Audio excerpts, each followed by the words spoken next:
Hi everyone, welcome. This is the very first astrology video that's not talking about transits, that's not talking about predictions, that's not talking about elections, that's not talking really about any of that stuff. This is more so a basic astrology, more so introduction to astrology. So this is not one of those astrology videos talking about each planet, their elements, if they're fiery, um, their modalities. This is not that, okay? But if you all would like a video like that, just send me an email, send me a comment, you feel me? And I will, you feel me, give us what we want, give us what we need, okay? To bridge our understanding astrology and to use it to the most practical sense to help us, to benefit us, right? Perfect, excellent. All right, you all, please remember to thumbs up this video. Send and share this video out. People who make you feel good. People who allow you to continue growing and blossoming into the person that you are destined to be. Please make sure to send it and share it out to those groups, those organizations, and those people who you allow to continue growing and blossoming into the people that they are destined to be, okay? Wonderful. If you all would love to send a love offering, you already know where it's at. It's in the Linktree link in the description box below, but it's also in the description box below the Amazon wishlist and the Cash App, okay? Excellent, excellent, excellent. Before we hop right into this video, all right, you all, please make sure to do your 3 deep cleansing breaths, okay? Remember, they're in from your nose. Hold for 3 seconds. And slowly exhale out your mouth. All right, you all? Make sure when you inhale, you suck your tummy in. And when you exhale, you release, okay? Perfect. Excellent, excellent, excellent. All right, you all. First things first, this is an axis video. Really what I mean axis, I'm talking about sister signs. I'm talking about the opposition of the poles. Sister signs, other poles, the understanding of the duality of poles, whatever you want to talk about. This is it. This is straight axes, okay? You're like, girl, what is an axis? An axis is literally one line, okay? And it has 2 different poles. And at these different poles, they could be, you know, different temperatures. They can be different fields, but they are 2 different perspectives on the same pole, right? So with this, it allows us to know that there is a mental portion that is tempered. Also, there can be a shared portion, a shared aspect between these 2 perspectives, okay? So really, I'm gonna try to break it down as easy as possible. We're gonna start always with the first. So y'all, this is the one that I drew. And I said, oh, this is really kind of not a full circle or not 100, probably 30 degrees every triangle. So this is not a good representation, right? But this is a really good representation of how we're going to understand the signs, but not understand that each house is 30 degree and out of 30 degrees should make 360 degree. We're not gonna do all that, okay? No. Okay, I saved you. We got it, all right? So we will be using this chart because this is a perfect chart and we will be talking about this, yes.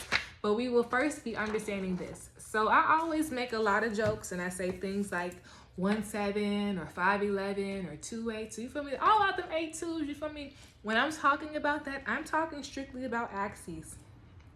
And why you say, if you say, why do you talk like that?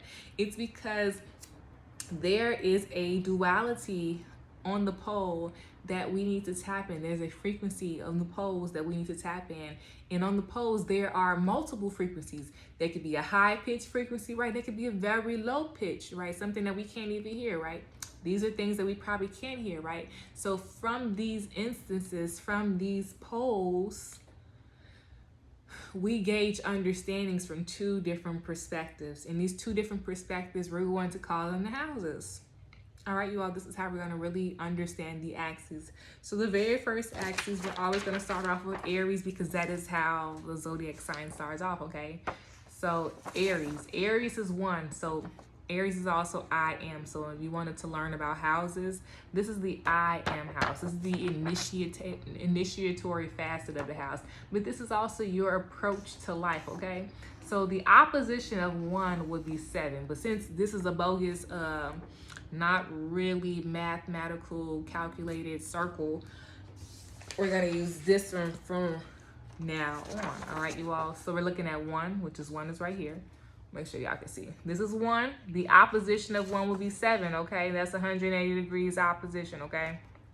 So with this is a pole. This is the pole we're talking about, the 1-7 or the 7-1, however we want to talk about it, right? The 1-7 is our perspective about ourselves outwardly, and 7 is the outwardly expression coming in, okay? So that's why I always talk about 1-7 and 7-1. So we're talking about what? Aries, Libra, and 7-1 is Libra, Aries, okay? Excellent. So what's 1-7? Aries, Libra. And what's 7-1? Libra, Aries. Perfect. Now we're moving on to 2.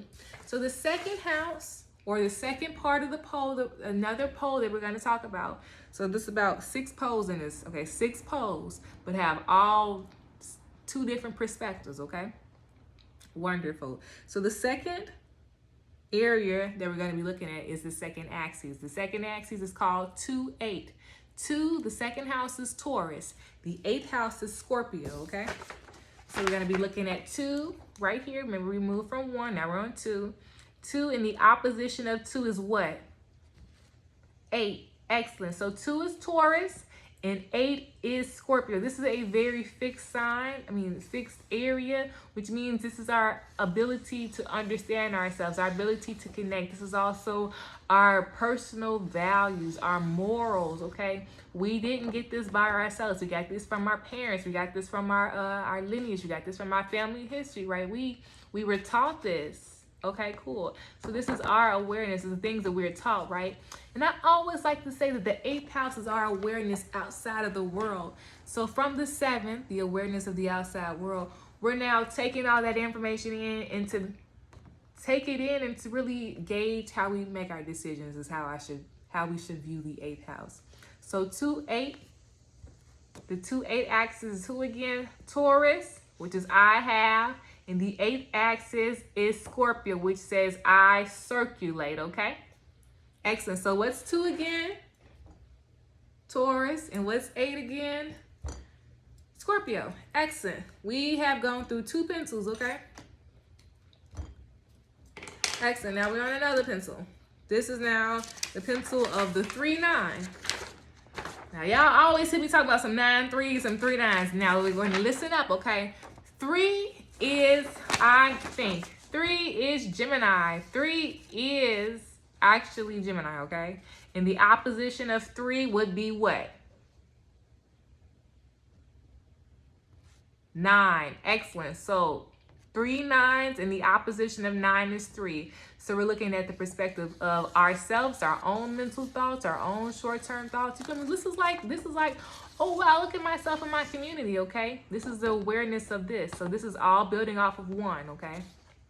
So with this, we're now out in the outside world, right? 7 is the external world, seeing ourselves out within the world, okay? Also material viewpoints, so we're not looking at it from that perspective.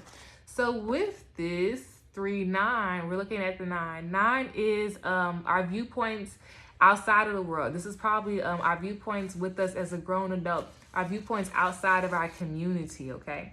So 3-9 is what again? 3 is our Gemini, and it is I think. That is our I think affirmation. In our 9th house, which is Sagittarius, it is my I expand affirmations, okay?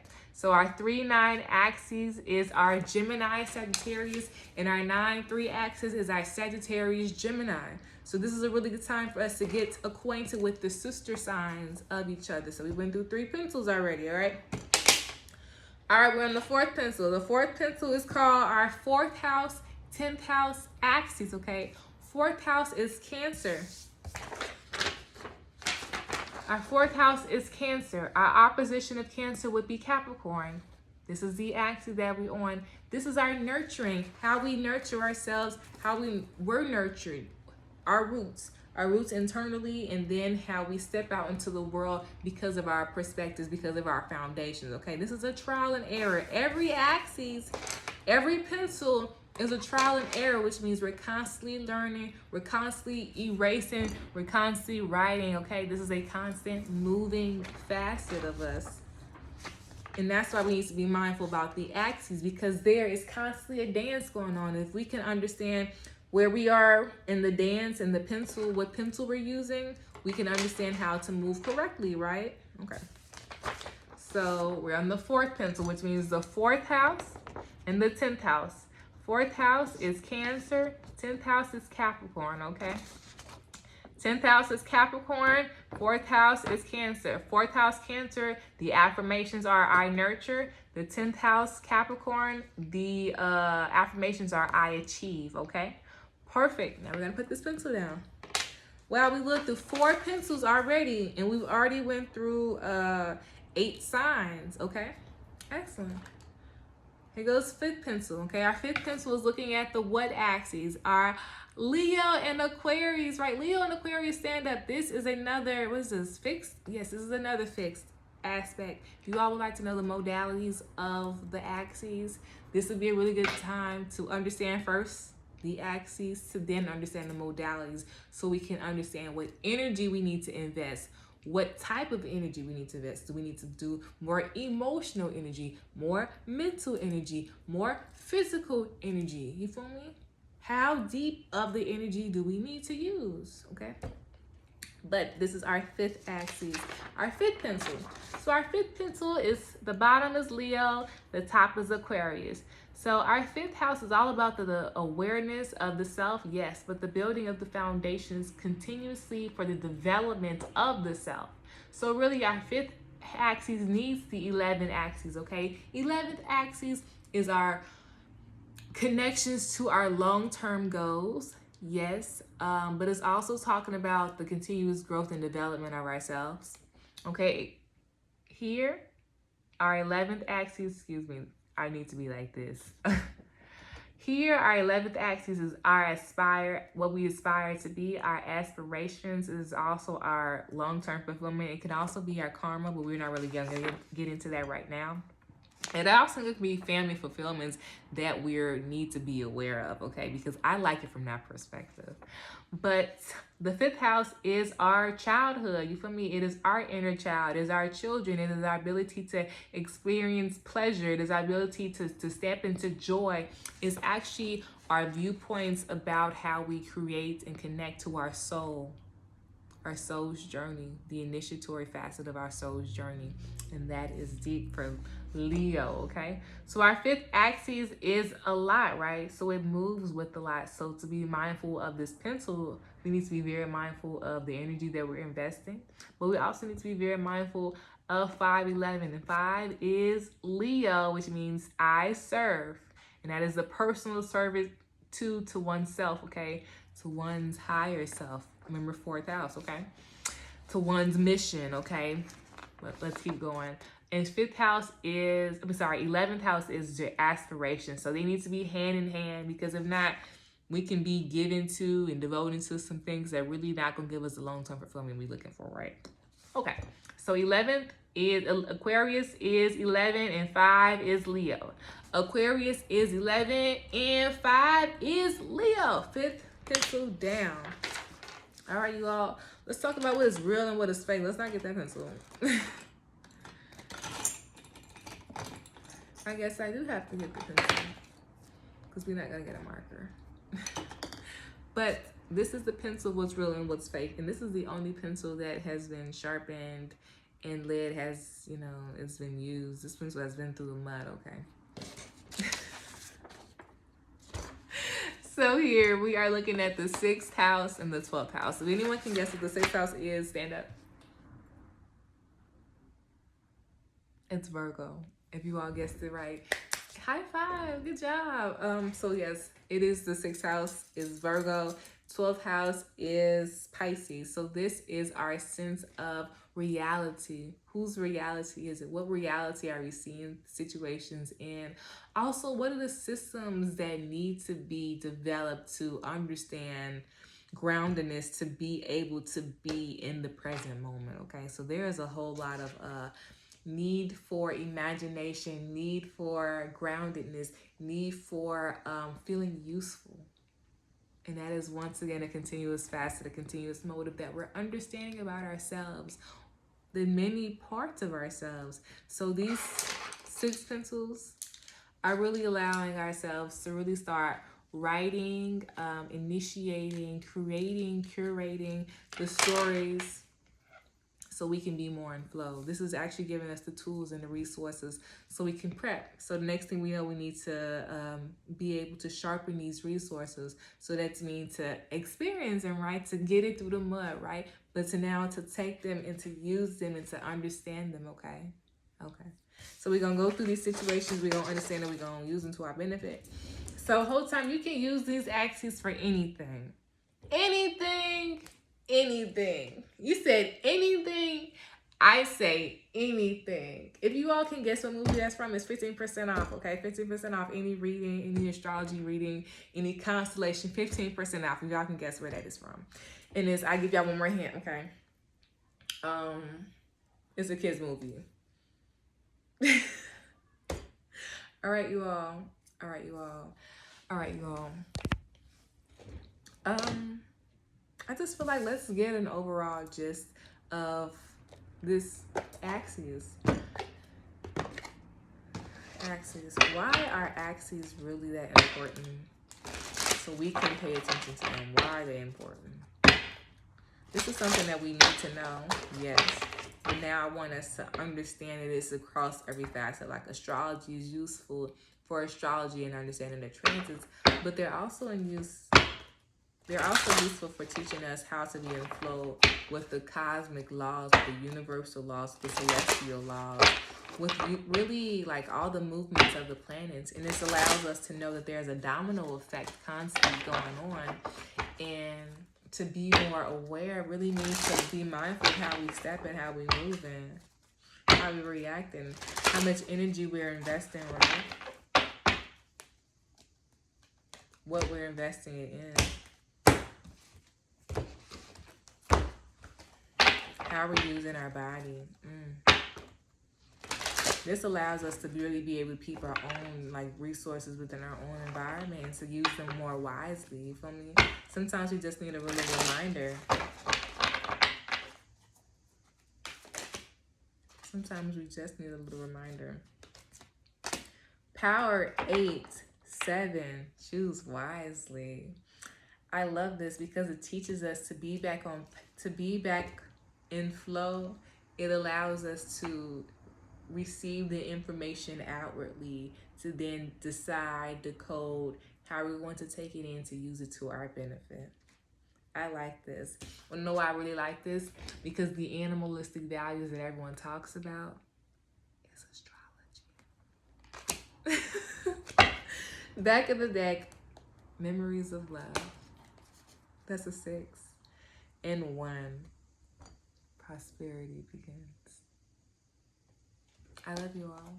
I hope that you all really enjoyed this video. And I will see you all later. Make sure y'all put them 511s, some 39s, some 93s, and 28s, them 82s, them 17s, and 71s into account when we be talking. Okay? This is also one of those areas of picking up the different ways that astrology is poetic. It's so poetic. It's the movements, the flows. Everything is poetic. Everything has their own vibration, their own movement. They all groove the way that they do, and it's allowing us to be more attuned to the different grooves and moves, the things that's going on around us. And then to sense the inner poet within us. How wonderful of a gift, of an experience, to then take it and to then draw life through the perspectives that we're seeing it poetically. Tell me we not bad. I love you all.